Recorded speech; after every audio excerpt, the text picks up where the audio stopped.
So continuing onward with this fuel, there's also a product out there that's a little bit cheaper. This VP, not the same formulation as the Moto Mix, but I think you can get it for about $105, $100 to $105 for 5 gallons, which is in this example would end up costing you, if you burn 10 gallons, would be $210, and the difference would be $130. So your difference between you're running pump fuel at $8 and running this at 20 would be a total cost of 1 to 1.3% more for the fuel on a 100 face cord load.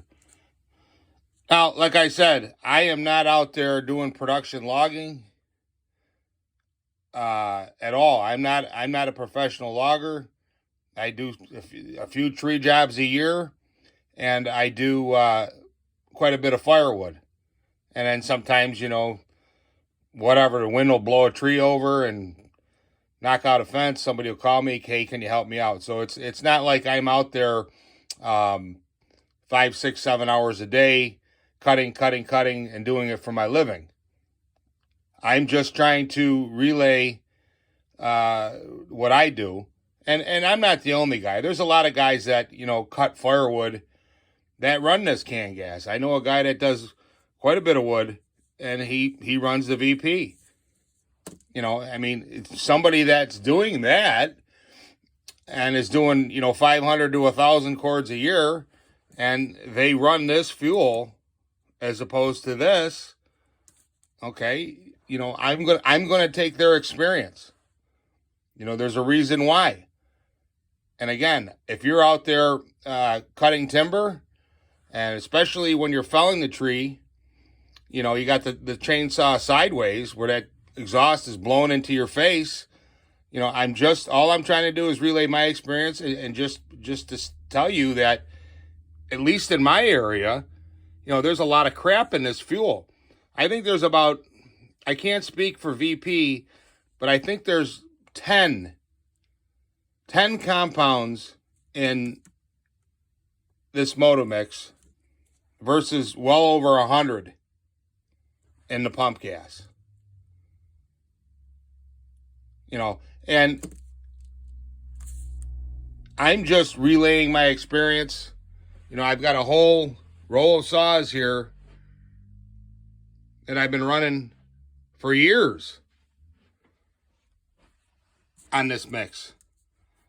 And for me, the 3% cost more, no downtime on them, nothing. Clean as a whistle.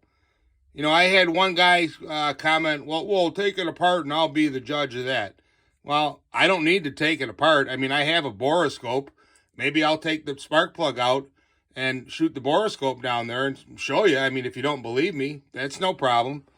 But, the other thing is I can take this saw and just plug it into the software. It tells you exactly how many hours are. And like I said, there's just so much conjecture and so much stuff that these people are coming out with on YouTube, but there's never any study.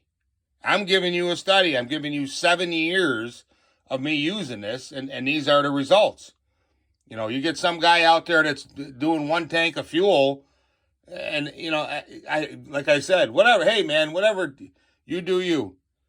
But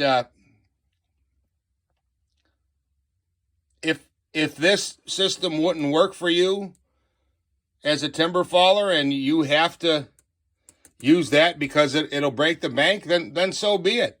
I'm not in that situation. I like I said, I don't run my saw, 5, 6 hours a day, every day, trying to earn my daily bread, But when I build these things, and anybody that's building these saws, you're enhancing the flow of fuel. So, people should be made aware, especially if they're using pump fuel, of all the nasties they could be breathing. And all I'm saying is, this is my experience. I mean, anybody that wants to beat their chest that, well, they're this faller or whatever, I'm going to tell you right now, dude, doing firewood is a lot more work than cutting a tree down. So, you know, you don't want to get into this my dick's bigger than your contest. Well, I'm going to tell you right now, you show up in my yard with your saw and we do some firewood, and I'll bury your ass within a couple hours. You'll be crying for your mama. See ya.